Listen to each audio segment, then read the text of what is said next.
Welcome to Talkin Baseball. Very special midweek episode. We got some news. MLB, they proposed a proposition. It's a non-starter.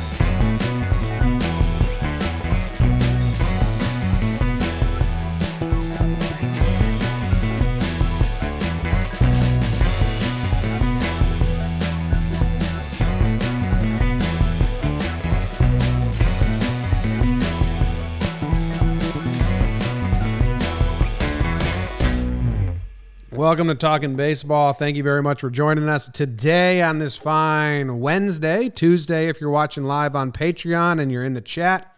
Speaking of, this episode of Talkin Baseball is brought to you by a ton of fun people. We got TJ Chappelle Mead, Barbie K.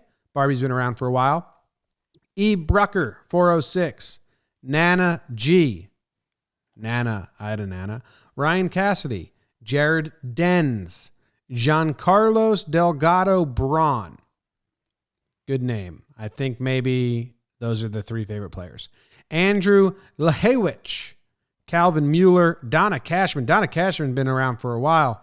Donna Cashman won, I think, our first ever giveaway way back when I was still living in California. What's up, Donna? Thank you for supporting us. I'm a big fan of Donna's. Yeah. Tyler Smith and Jeff Boyd. Thank you, everyone who has recently become a Patreon member. We appreciate you and the support. Patreon.com/JOMBOY Media. We'll get you there. And you get live access to the show.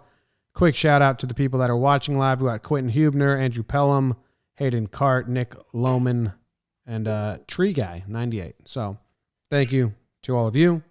Trev, how are you doing on this fine Tuesday afternoon?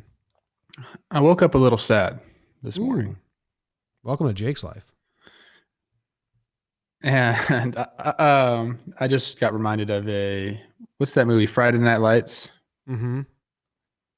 When he's like, we beat Bangville way more than that or whatever. That's not what I was thinking Varsity about. Blues. That's Varsity Blues, whatever. I was thinking about Hooters. Oh, when we were all there and we were just young kids on a spring training trip. I was going home. You guys had a big event coming up. We were having big old beers. Disgusting wings. Like I woke up missing that. Yeah. I thought about that's where I'm at. I thought about the RV trip too, because I drove a car for the first time since I drove the RV. I hadn't driven a car since I drove the RV. Jake, have you? Cross country to move here. Oh yeah, I forgot about that. New residence. Road trip into a road trip for me. And shout out Tree Guy 98 in the chat, and we're joined by Trevor Plouffe, Tree Guy 86, his old AIM username. But Trevor, I think it's well, if you're gonna bring up having low moments, I'll take the ball and run with it. Yesterday was a tough one. Hey, shout out to my guy DJ Jeffy P for coming out with his article that basically was trying to talk baseball people off the ledge today that we'll talk about. But yesterday was a tough pill to swallow, and it's again, it's kind of this weird reality that we're in where we've talked through this stuff even months before, where we knew if we got to this point that it was going to look like this. But still, even when that starts and how long have we been waiting for the owners to come to the players with the offer? And then me and Jimmy, I mean, we ended up just laughing at ourselves last night doing our Talkin' Yank stuff when the offer gets sent and the players union and Tony Clark says, well, that's a non-starter. So we built up to all of this to get the non-starter out of the way. It's going to be a fascinating. I think Jeffy P said 2.5 weeks, about 15 days or so. So I'm buckled in. I'm feeling a little better, but it can change by the minute. We're gonna go through Passan's article because he laid it out nicely. Not through everything, but what I think is important. So, listeners to this show can be informed on what's actually happening, and then we'll give our opinions on it all. And I don't know if you've seen, Trev, but I'm tweeting out a constant meter of if I think it's going to happen or not happen. And right now we're at a yes because Passan told me don't get discouraged. Is there a maybe in that meter? No, Or it's is it only just a yes or no? hard. It's a hard yes and no. Love only. that. Yeah, Love that. yeah, that's how it works. This before we even get started, Mhm. we always talk about the PR game that the players lose constantly. This is another example. Baseball is back. People want it back. The MLB says, hey, we got a plan to get it back. They throw a bullshit clause in there that they know is going to get rejected, but they want to play baseball. It's the greedy players rejecting our offer. We're losing money. They're saying no, they want more money. They're greedy. This is the start of it. It's And wild. it's like, it's bad for both sides. There's no way either side. Both sides are going to come out looking bad, and both sides have like really good points, I think, which is usually the case whenever something can't be decided. It's usually there's a middle ground, and that's what we're hoping that they meet. And everyone that we'll go over the proposal, but everyone on Twitter that's just saying like hard yes and hard no. I mean, that's not even an option. Like a hard yes and hard no is so clearly not an option right now. There needs to be a middle ground. And I think even the players union and the owners know that. Like they know that one side's going to have to bend, but we have people screaming like, just accept it as is, or no way we can. It's like, those aren't even real options, guys. So don't tie yourself to a hard yes or hard no. Like we're going to meet in the middle. That's hopefully. But anyway, let's go into it. This is the proposal that got sent in. And Passon did a good job on his ESPN article, bullet pointing everything. The first one is just a 50-50 split of revenue from the 2020 season. And I feel like it's silly to even go past that in this conversation because they're not even going past that in reading the contract. The players union saw that and said, nope, never mind. And I mean, there's a couple reasons why it makes sense. Like they've never been a salary cap. And if you tie your earnings to overall revenue, then you're limiting your earnings and you're just limiting a lot of things. And I hate revenue sharing from a business standpoint because pay people their worth. And then it's up to you to make sure that you get what you're owed. So because it sets a precedent of a revenue split moving forward, the players just automatic, no way. Trev, what was your reaction when you saw that this was the first broad term? kind of exactly what I was talking about before. It's just the first step in a PR stunt. They knew this was going to get rejected by the players. They 100% knew it just wasn't going to happen. So they throw it out there. They let the players reject it publicly. And there we go. Now it's the start of real negotiations. They know this was never, ever, ever going to happen. But they're smart and they understand public relations. And it was a very good move. And one that you can't really avoid if you're the players, like unless you get out in front of it and say they're going to do this, watch. That's the only way to counter that. Mm-hmm. You know, this was just, like I said, it's just a play. It's a non-starter, and they knew it. Yeah. Jake, what was your reaction? Yeah, I mean, when it all comes out again, there's kind of that excitement. I got texts from people today that were like, "Hey, baseball's coming back, huh?" And it's not quite yet.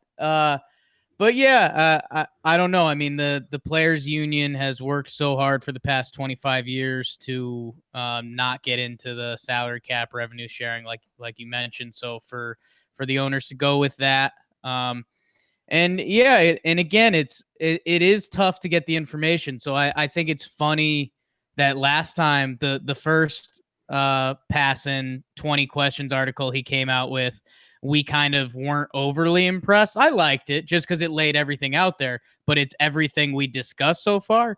This kind of laid all the information out there and stuff we couldn't put together. He gave us this whole speech about, he's got to be careful putting his neck out there. He did some turkey math where he threw out some of the dividing billions in half and salaries and stuff like that, which he had to preface big time with like, none of this is actually real, but it's kind of real at the same time.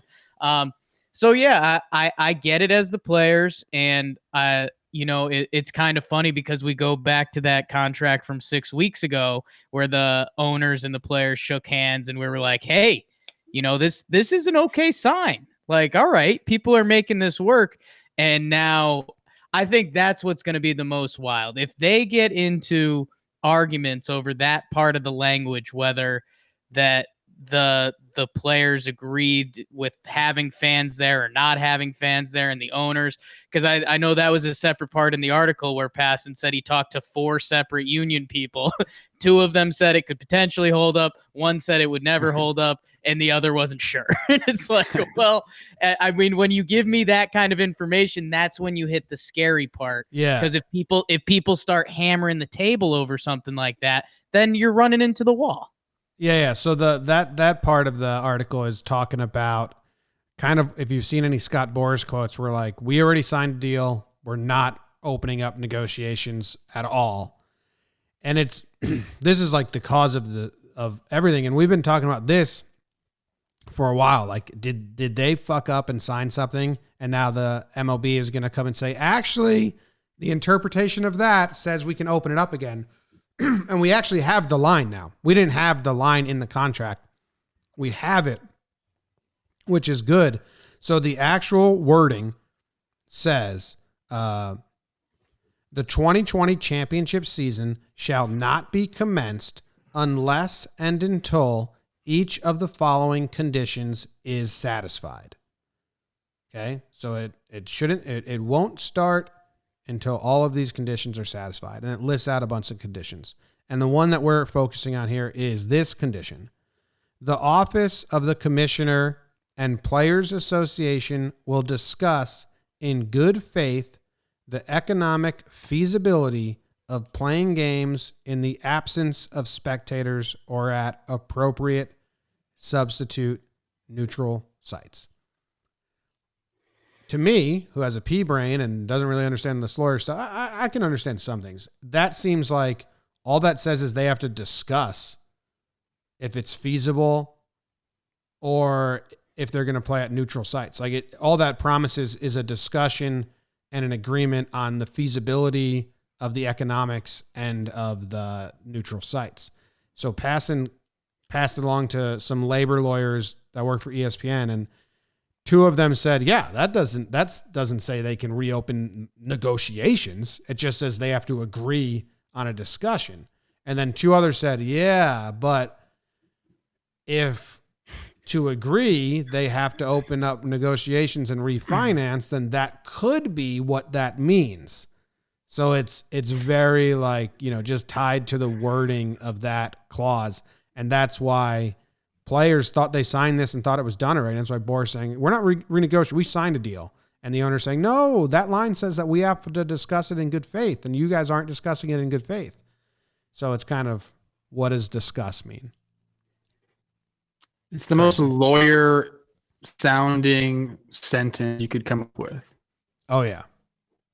It's not, really like it's this wiggle room. It's gray area. You can interpret it 3 different ways. And that's exactly what I feel like kind of goes down with these things, Oh, I'm sorry, I had it wrong. 2 of the lawyers that Passon asked said that that they should renegotiate it. 1 said no, the union's right, and a 4th called any potential grievance on the matter a toss-up.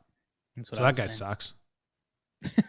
Well, and that's exactly what I was talking about. That is the area that if things get ugly, it feels like it's going to be in that section. Because again, we're Passon pulled 4 professionals that this is their livelihood, and they're not close to a conclusion. So if we start slamming the table over that kind of stuff, well, I think that the fact that Tony Clark and them came out and said, hey, the 50-50 revenue split is a non-starter, you interpret that to mean that there is a starting point somewhere, which means they are open to renegotiating in some capacity, which they will have to be. Yeah. And I think and that's end of the day, that's kind of all this is, and that's part of what the Passon's article gets to too, is that again, this is negotiations. This is ugly. It's how the world works, and you start at both ends and then you land somewhere in the middle. And then that last, when you're coming up on the 60-40 line, who's going to make the push to get their 55% or whatever it looks like. So we'll see what that looks like on the negotiating table eventually. This week should be ugly. And then as they got into it, Jeff did talk about delaying the contracts, which we've talked about, and I know Jimmy's a big fan of, so that when the money is coming in, then you could pay these guys and make that work. I don't know. I just think it's end of the day, it's our cooler heads going to prevail, because both sides, I think you're going to have some pissy people.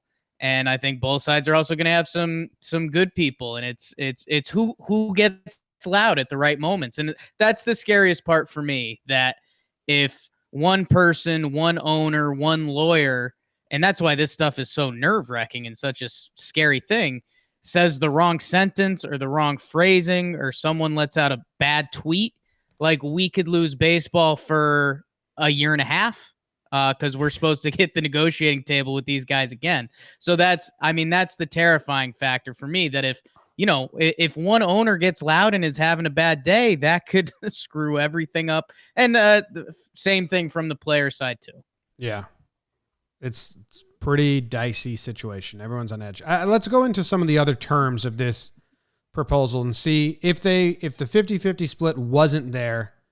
Do you think, what do we have? If they are not asking for the revenue, which we think was posturing anyway and a PR move, they go an 82-game schedule, a mid-June spring training, and early June opening day. We knew that because Commissioner Plouffe let us know. Thank you. Thank you. A 14-team postseason rather than the typical 10. That's that money. That's the cash grab right there, because you need to compensate. Which that'll probably continue into the next CBA, if I had to guess. Yeah. Games played in home stadiums allowed. We knew that because Commissioner Plouffe told us. Thank you. Designated hitters in the American and National League. My dream. Yeah. Plouffe, I want to ask you, because I've wanted this for a while too. I mean, the origination of the story is probably the story I tell the most. There should have been an NLDH for a while now. I did see a couple tweets come out, and it gets fun talking about baseball stuff, so you got to mix it in from time to time. Do you think a lot of NL teams should actually feel like they're at a disadvantage? Because, they technically didn't plan on having a DH. You could say that, but I think a lot of teams will benefit from this. Right? Like a lot of teams, and especially in a season like this, where it's kind of going to be different. I've said this in the beginning, like there are injury risks with doing this because guys are going to be doing stuff they haven't done before. Training is going to be different. Obviously the season's different. Their bodies aren't ramped up like they should be. And we're talking, what are we at now? It's May 12th today. This is when you're starting to hit your stride a little bit. You got spring training out of the way, that first cold month of April. Guys we haven't even started yet. So, there's some risk to injury there, and this is a way where you can take some mileage off guys. If I was talking about the Phillies the other day. This is a way that Jay Bruce and McCutchen can come back and be playing games instead of having to take a couple of days off a week. JT Realmuto, he doesn't have to catch so many games. He can DH. There's an article. There's a ton of teams. There's an article by Jim Bowden, The Athletic, and he went through each National League team and how they would use the DH in 2020 and whose careers it would change and all that. Yeah. Braun's on there. And the biggest one is Schwarber. He's the face of it. Yeah, Schwarber for the Cubs. Huge. Exactly. Buy some Robinson Cano stock right now, baby. I actually sent that to Ryan. I said, you're the face of the DH for the NL. I said, now you have to play 5 more years. Yeah. Yeah. I know that I'm very... I have a heavy Actually, I want to read on what he said to me because I remember it being pretty funny. So hold on. All right. See if I can get it out. Rumor mill. Man, just bring the DH. All the players want it. Half of the fan base want it. And all National League fans that think they don't want it right now, in 5 years, they'll be like, I can't believe Yeah. we used to pull pitchers that had good games because they came up with a runner in scoring position in the 5th inning, and then we had to pinch hit a non-starting quality bat and also a double switch. We had to take out our starting first baseman and put in our backup. So now we took out 3 starters and replaced them with 3 bench players.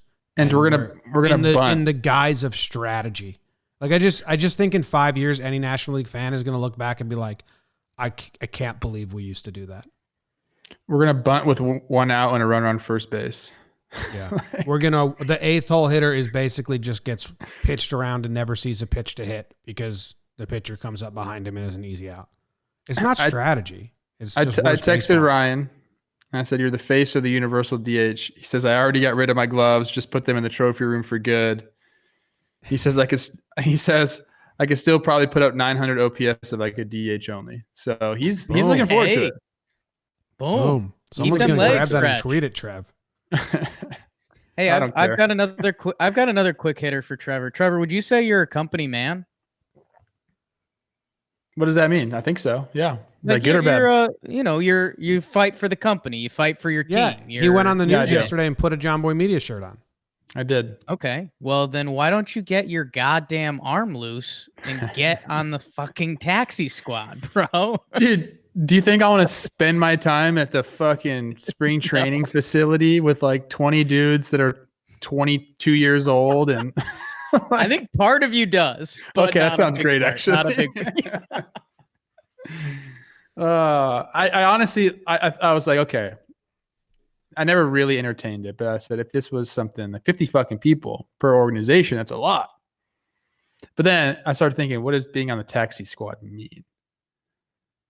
And that is when I started to really think about it, being down there, going through drills, hitting BP, probably inter squatting.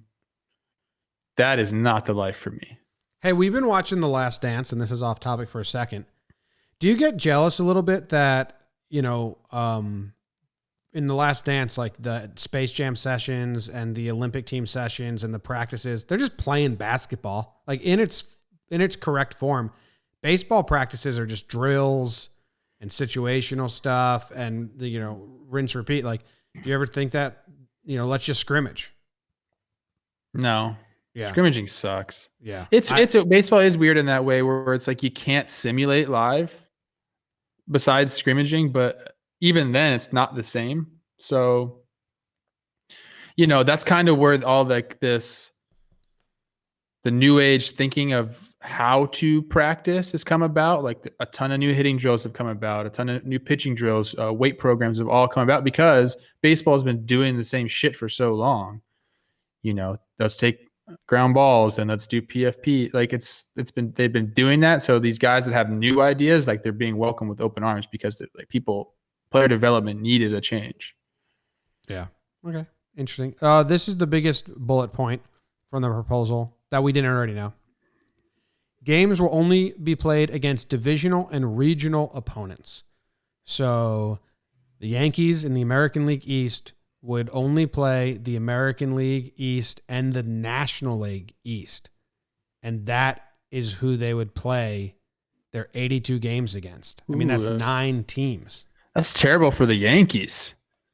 Yeah, to get the NL East. That sucks. Yeah. Terrible for the other 9 teams that have to play them too. So, is Garrett Cole ready? He's so ready. He's throwing with Booney. You haven't seen? I haven't seen. Him and Booney get together like every once a week, and it's a conversation. Okay. That's 9 games against each team. So 3 series of 3 games. That kind of works out fine. It's interesting. It's different. Who's the biggest winner there? The Central.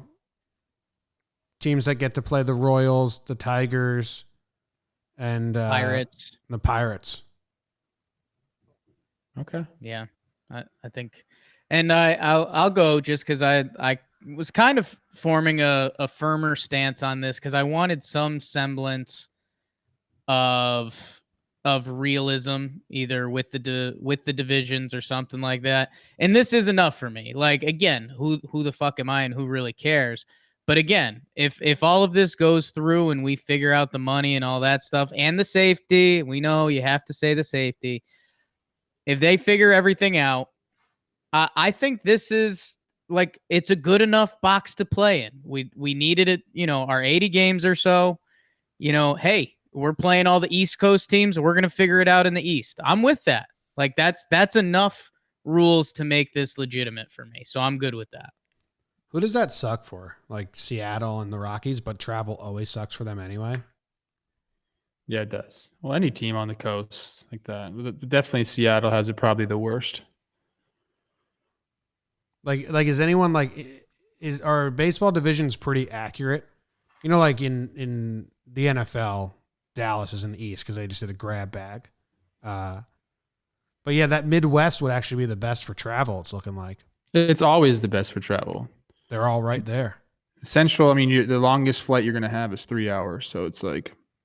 The Northeast is pretty good too, I guess. You really just have the Braves, the Rays, and Miami down south, and then Washington, Baltimore, Philly, Yankees, Mets, Red Sox. In this scenario, there'll be a ton of train rides or bus rides. I bet you they bus a lot if they're doing that. Know who might have it the worst? How about your Houston Astros? Yeah. Besides the Rangers. They're Those like guys Seattle. are getting a lot of love right now, dude, and I'm not sure I like it. Who's getting love? The Astros. I saw Carlos Correa on like a UFC broadcast talking about the fight. I'm like, what? Who? Why does anyone care what Carlos Correa say about UFC fighting? But he was there. And Bregman's getting a bunch of love because he's doing, well, at least he's doing something positive. He's like doing this awesome charity. So props to Bregman on that. Yeah. They all going about it the right Twitter. way. Did you see that? I did not see that. Like Bregman, Altuve, they all deleted their Twitters because they're never going to escape that. Yeah. Twitter's tough. But I'm kind of, if Bregman keeps it up, like I'll give him a pass because he's at least he's using his time right now and he's really making an impact. Can't hate on that. Nope. Good is good. All right. So that like what you're saying, Jake, is like when I read that they're going to stay within their divisions and regions, I was like, okay, that's a touch safer. It's still wild. Like we had a buddy texting us about like the health benefits, like how many MLB players are there? 26 times 30. Take that number. There's no way I could do that math. 780. 780 players.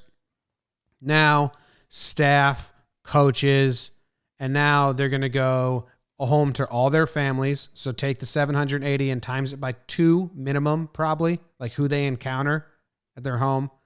And now times it by the pilots and the train conductors or the bus drivers. And in the web, you can get it pretty big if you continue to do that over and over and over with everyone that touches. And then you gotta, but I mean, this is all riding on health officials and the government's ruling. So it's not like MLB's saying, hey, fuck you guys, we're doing this. They are saying it depends on what state by state laws say and shit like that. I think that's what they're going to talk about most today. I think that should be the first conversation. Yeah. Yeah. And Jeff points it out in this article. He talks, Doolittle had a really good Twitter thread on this about all kind of those things that you just talked about. And,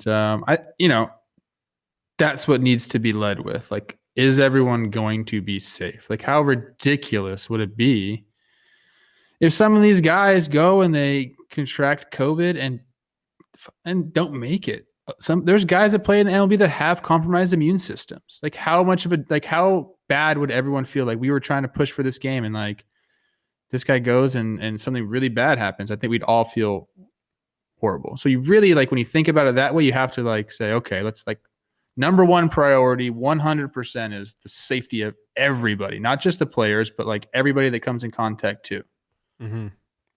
Yeah. And I don't know how you assure that, but you can't really. I mean, Mets pitching coach Phil Regan was 82 years old last year. So, I mean, you have to bring all that into consideration, and I think it's an interesting thing because I flip flop on it, but You have to figure out the safety. And like Jim was just saying with that web, there's some people that'll never be comfortable with that web. And that kind of is what it is. But I mean, there will be a big web, no matter how that ends up looking at the end of the day. And if you're not comfortable in that, like, you're not necessarily wrong. But again, it's what they are trying to do here. And Doolittle, our guy, has been killing it because he had that thread that, as Trevor mentioned, was really good. He came on Talking Baseball, which is just a savvy move right now. And then 3, he followed it up. I think it was today, because he gave his thread that was just asking a bunch of questions, and he was getting all the idiots that were like, "Hey, just play baseball, man. Collect your money and play baseball." And he replied, "I'm asking these questions because I want to play baseball. I'd also like to be healthy and keep my family healthy." So I think, everyone kind of has the same goal. They're just going at it from different ways. And I think Jeffy P did say that in the article, that the players were going to do and that's where this stuff gets kind of fun. Like, if the players, they obviously said the money was a no starter if they just didn't bring up money at all today. That's where negotiations and playing the game gets a little fun. And they just say, let's talk health today. But, show us you care about us. And then we'll circle back on that. Let me ask you guys this. Sure. Friend of the pod, David Dahl. Yeah. Right? He had his spleen removed. Ooh. Which the spleen is like a filtering agent for your body. I think I heard that once before. BBD, if you could fact check that one for me. BBD. Say David has concerns about playing this year. Mm-hmm. And decide ultimately that it's not right. He doesn't feel safe playing. What happens? Do you think, if you guys are running the show, like, do you just not pay the guy? Well, because this is happening because he doesn't want to be put in a situation where he could die. This is happening in real life. I mean, not that baseball's in real life, but like in meat plants in the Midwest and stuff. If people don't want to go to work because they feel like they're going to get sick, they are getting fired, and they just pass something. I might be speaking wrong, but they just pass something saying like they can't collect unemployment. Like, you're fucked. They're also saying ridiculous. Yeah.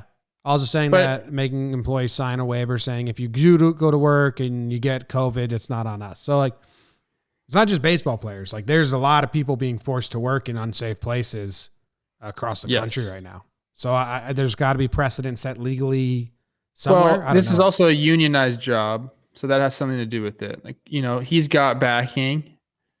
I'm just curious because I really do feel like there's going to be 2, 3, 4 guys who are just like, look, it's not worth it to me. Yeah, I think. And then what do you do with those guys?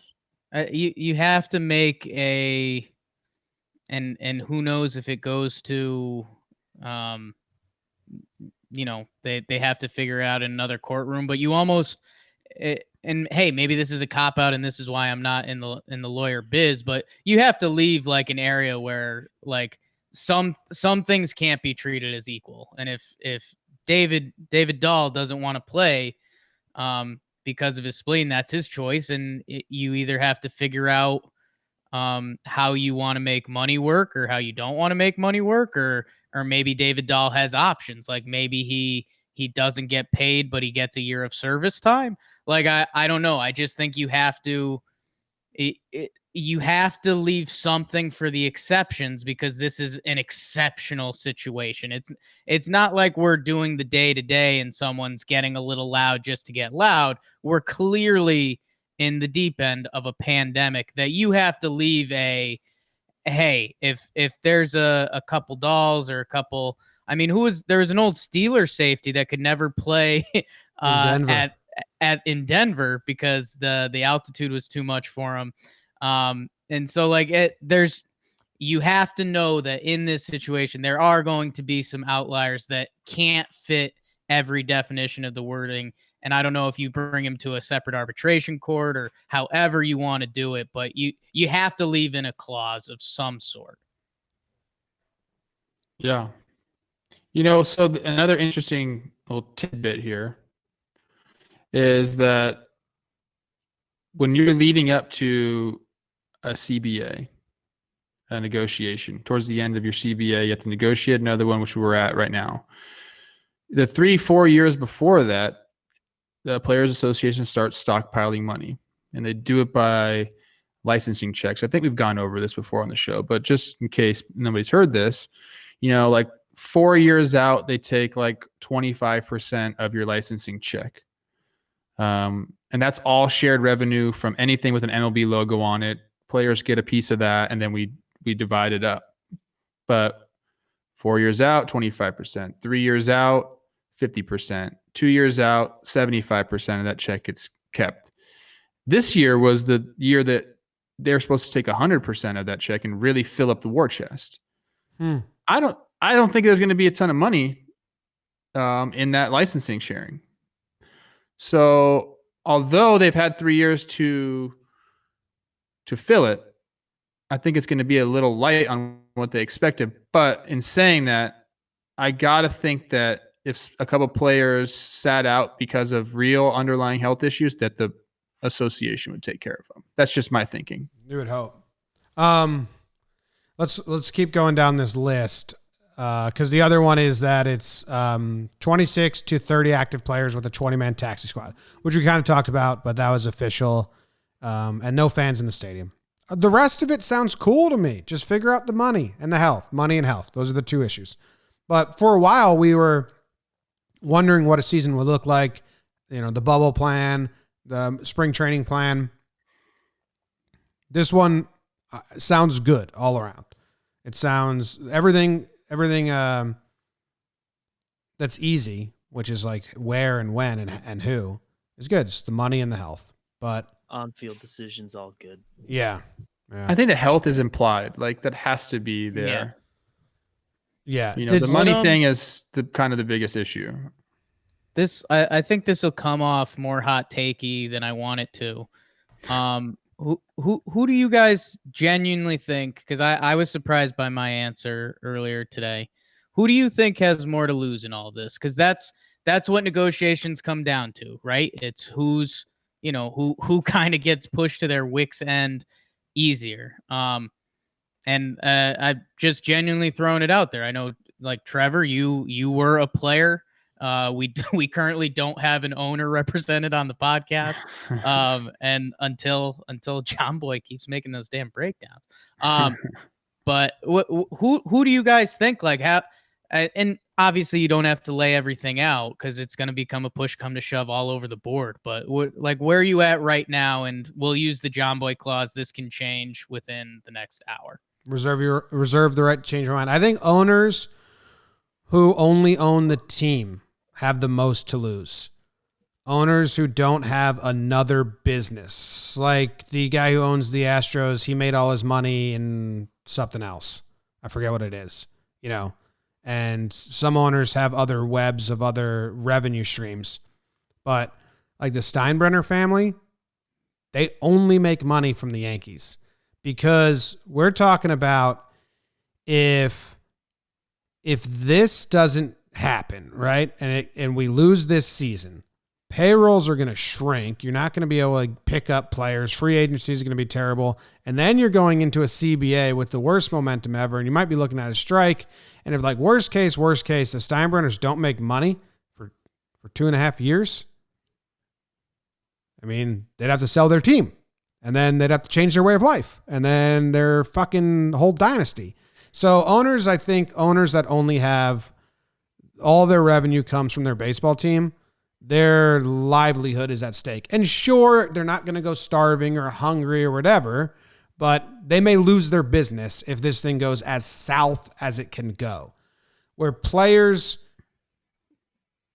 there is a recovery time where eventually there will be baseball again.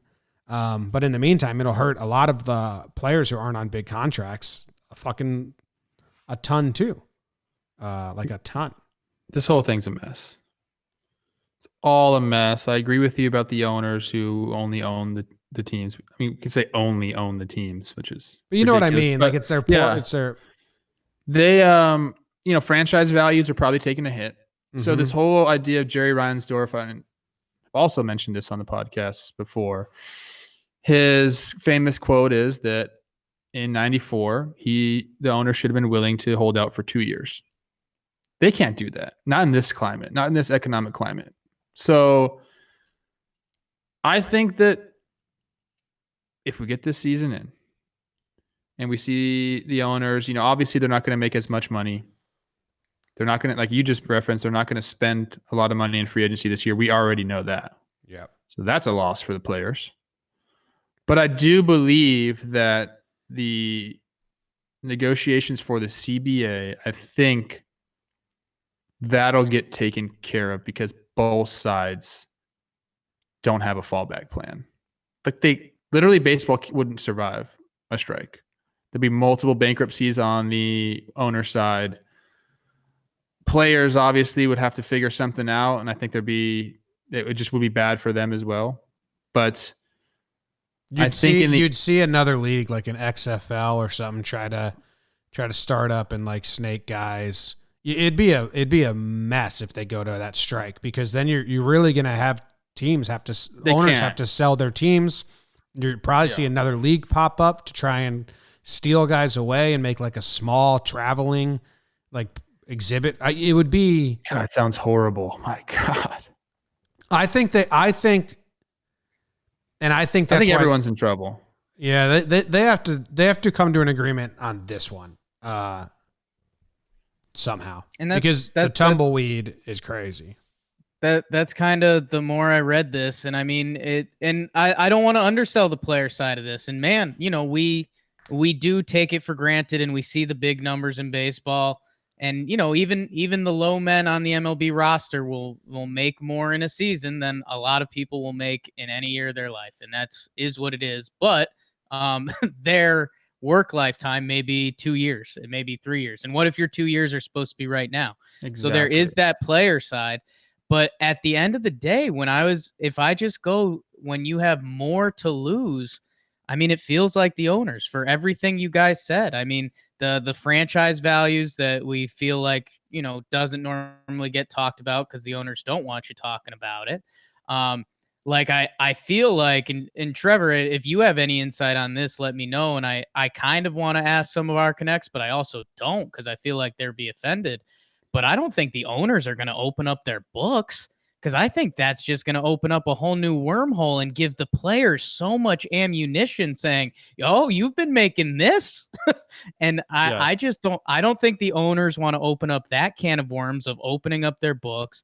And like we said, I just think franchise values could plummet because they don't know the state of the league. I mean, if we're talking about going 2 years without baseball, and Jimmy, the lifestyle point is a great thing, because hey, having hundreds of $1 million and owning the Yankees is a lot cooler than having hundreds of $1 million and not owning the Yankees.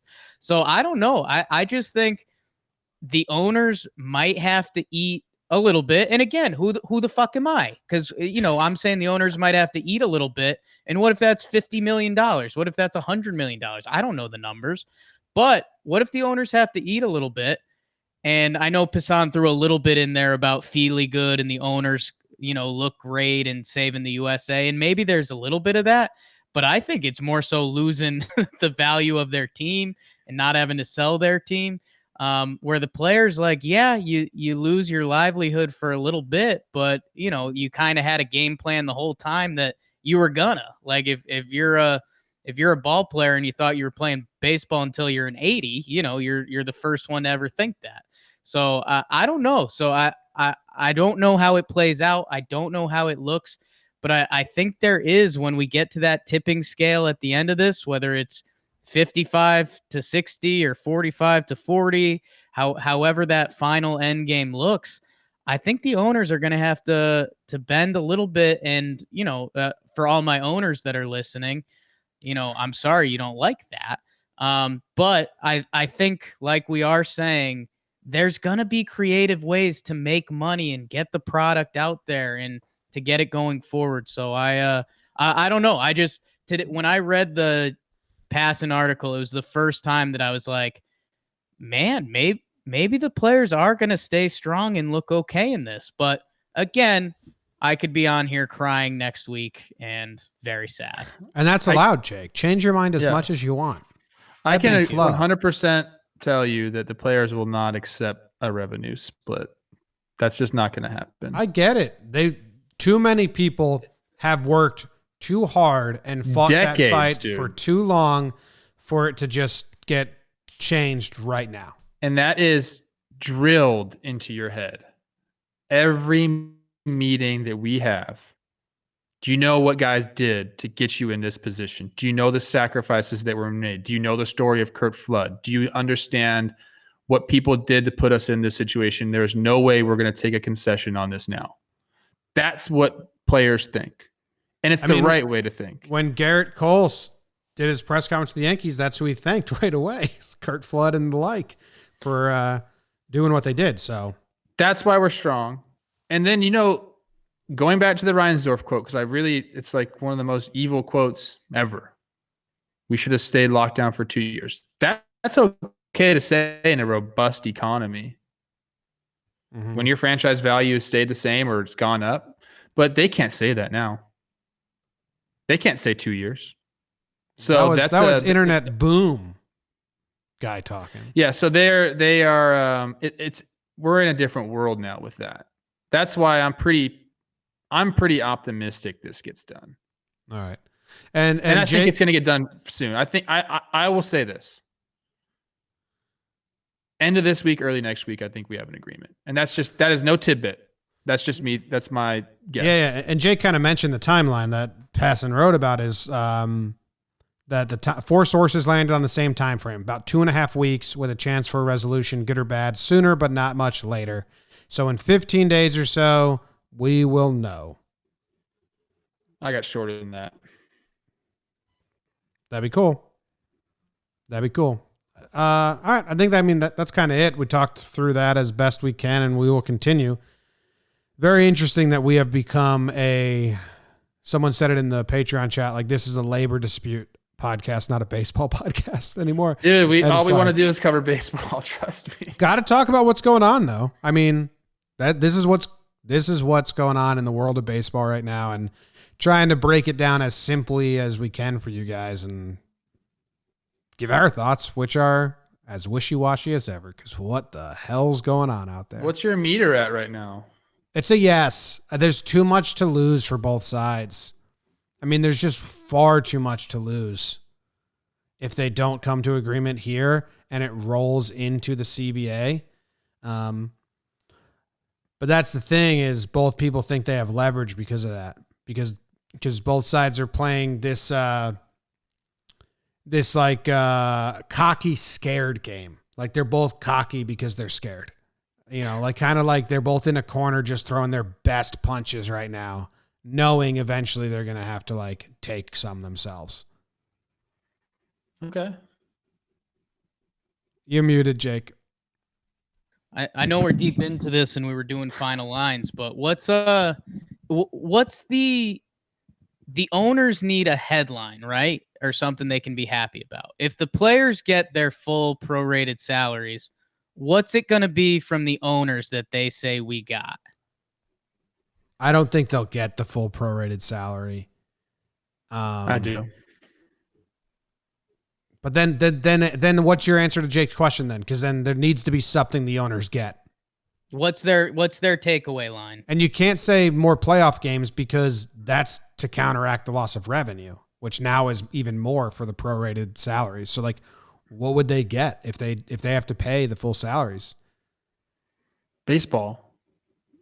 They get their franchises out there in the limelight again. Like they need to have their franchises on TV playing, and for their franchise value to secure and maintain, they need the product on the field. But did you read the quote from one owner who said, if I open up doors and we pay them the full prorated salary and we open up doors with no fans, we lose $150,000 every game, and you want us to play 80 games that way or 40 something games that way? So that's not a good thing for them. Why would they do that? Well, what I think is going to happen, and I've said this before, is I think players will get the full prorated amount. It'll just be deferred. Yeah. Possibly with interest. And I think that's a win for everybody. I ultimately think that will be the decision that's made. Deferred makes sense. I don't know about the interest. But maybe that's the win. Maybe not getting interest on it is how the owners win. Yeah. Deferred always I don't sounded know. nice to me. I feel like they need a headline, and Trevor actually might have hit it on the nose. I mean, the fact that if they could bring baseball back, if they can be those people, maybe that's enough to inflate their chest. I feel like they do need one more walkaway line to be happy about, but that's interesting. And yeah, I don't think owners care about the public perception of them. Like, I don't oh, you'll be heroes. Like, we don't care. Oh, they care about that. Yeah, Jim, these guys have the biggest egos in the world, man. They like their wallet more. Yeah, they like their ego too. But that helps their wallet for their product to be on the field, helps their franchise value. And that is the underlying number that nobody ever talks about, is the franchise values. Now, they've taken a hit. If they sit out baseball this year, next year, guess what? Those things are going to be cut in half. So they need to play. Oh, my line. This is my line from the article. As we mentioned, we're going to take 1% of every Jeff P thing. These are smart people. He's talking about both sides. These are smart people. If they want, they can find a deal. They just have to be willing to look for it. Boom. So that's Love it. Quoted by Jeffy P. That's from me.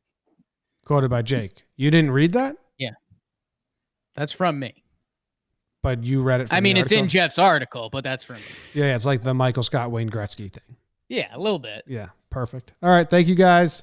We will be back on Friday with a fun interview we had with... You'll have to find out. Who is it? Doll. Sick.